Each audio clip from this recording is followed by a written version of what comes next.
You open your phone, a message is waiting, you read it, and then nothing happens. You don't reply, not yet. Minutes pass, maybe hours, sometimes a whole day. You're not busy, you're not confused, you're not even ignoring them in a dramatic way. You just wait. And maybe you've noticed something else. The people who take time before replying are rarely chaotic. They're not scattered. They're often thoughtful, controlled, a little hard to read, sometimes admired, sometimes misunderstood.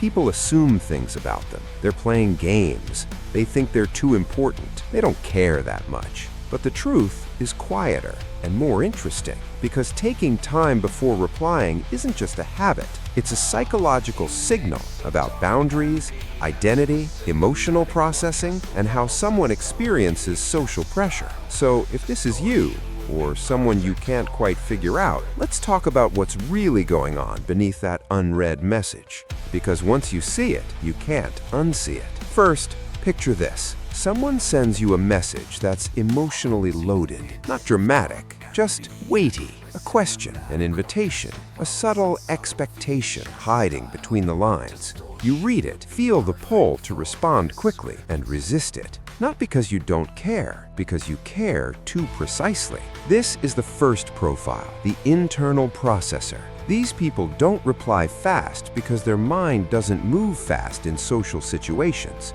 It moves deep. They experience messages as little emotional objects. They turn them over. They test how they feel. They notice their own reaction before responding. A quick reply would feel dishonest, premature, like blurting out the first draft of a thought. They don't want to say something they'll later wish they'd phrased differently. They don't want to promise energy they're not sure they'll have. They don't want to open a door they're not ready to walk through. So they pause. If this is you, you've probably been told you're hard to read, but internally, you're reading everything. Then there's another type. You send them a casual message, something light. They read it, they smile, and still they don't reply right away. Not because they're processing deeply, but because speed feels like surrender. This is the autonomy preserver. For these people, replying instantly feels like being pulled into someone else's rhythm, someone else's timing, someone else's expectations. They learned, often early,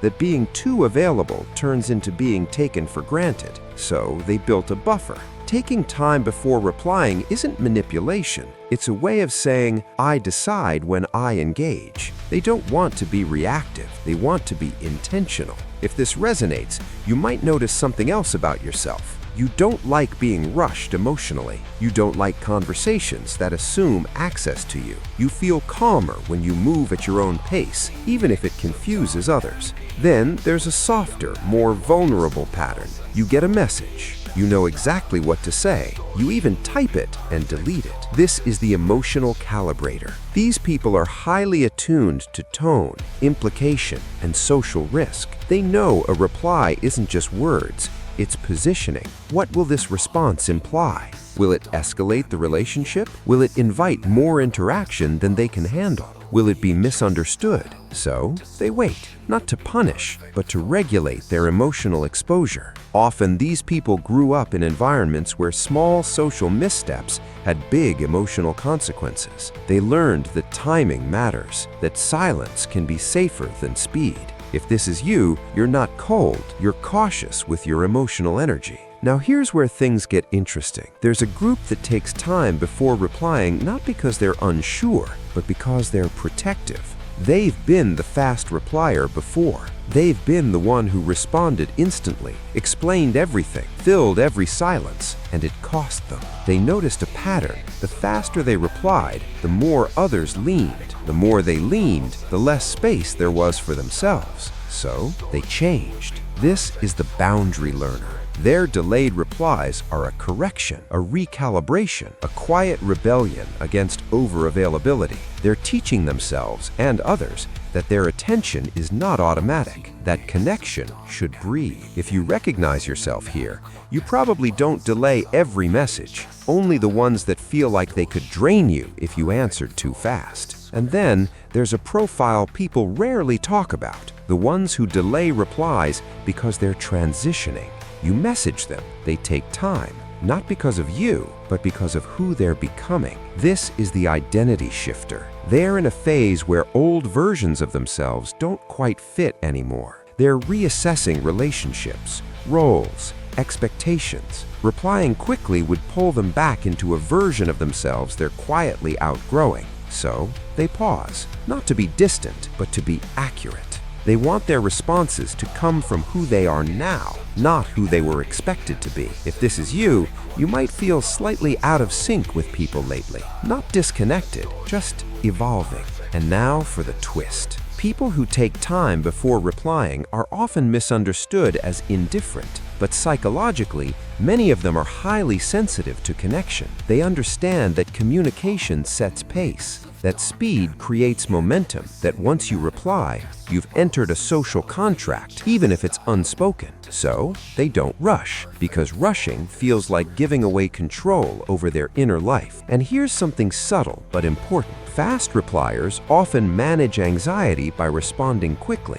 Slow repliers often manage anxiety by waiting. Neither is better. They're just different nervous system strategies. One seeks relief through closure, the other through space. And if you've ever felt guilty for not replying quickly, ask yourself this: are you delaying because you're avoiding, or are you delaying because you're listening to yourself? There's a difference. Avoidance feels tense. Intentional delay feels calm. One drains you, the other protects you. So if you're someone who takes time before replying, maybe you're not detached, maybe you're deliberate, maybe you're choosing alignment over immediacy. And if you're someone who feels uneasy around delayed replies, maybe it's not rejection you're sensing, but unfamiliar pacing. Not everyone moves at the same emotional speed. Some people think before they speak. Some people feel before they respond. Some people wait until their inner world catches up. So here's the question worth sitting with. When you don't reply right away, what are you actually giving yourself? Space? Safety? Clarity? Power? Or maybe honesty? And if you do reply quickly, what does that give you? Relief? Connection? Reassurance? Neither is wrong, but understanding the difference can change how you see yourself and others. So which pattern felt familiar? Which one made you pause? If you want, sit with it or share it in your own time. After all, you don't have to reply right away. And there's one more layer to this that rarely gets named. Sometimes taking time before replying isn't about the other person at all. It's about protecting the quiet relationship you have with yourself. Some people experience every message as a small interruption, not in an annoyed way, but in a cognitive one. Their inner world is active, reflective, immersive. When a message arrives, it pulls them outward. Even a friendly "hey" can feel like a shift in mental gravity. So they pause. They finish their thought. They let their emotional temperature settle. They return to the message when they can be fully present, not half-attached, not rushed, not fragmented. To them, replying later isn't disengagement, it's respect. And ironically, these are often the same people who give better replies, more thoughtful, more grounded, less reactive. But here's the social tension.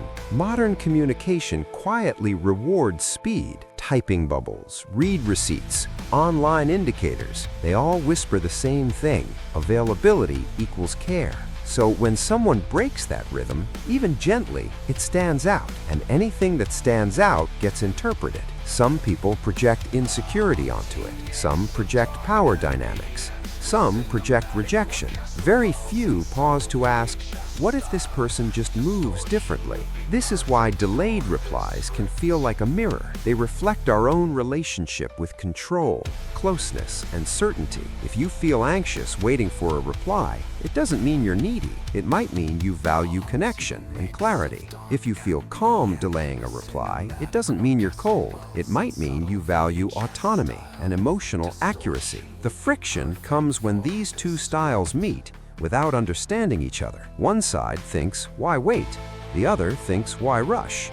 And neither is wrong. What does become a problem is when people force themselves into a pace that doesn't fit, when slow processors reply fast just to seem polite, and feel drained afterward, when fast responders pretend not to care and feel disconnected inside. That's when communication stops being honest. So maybe the real psychology here isn't about replying late or early. It's about self-trust. Do you trust your timing? Do you trust your internal signals enough to follow them, even when they don't match the norm? Because the people who take time before replying often made a quiet decision at some point in their life. They decided that their inner state matters more than appearing instantly responsive. That decision doesn't come from arrogance.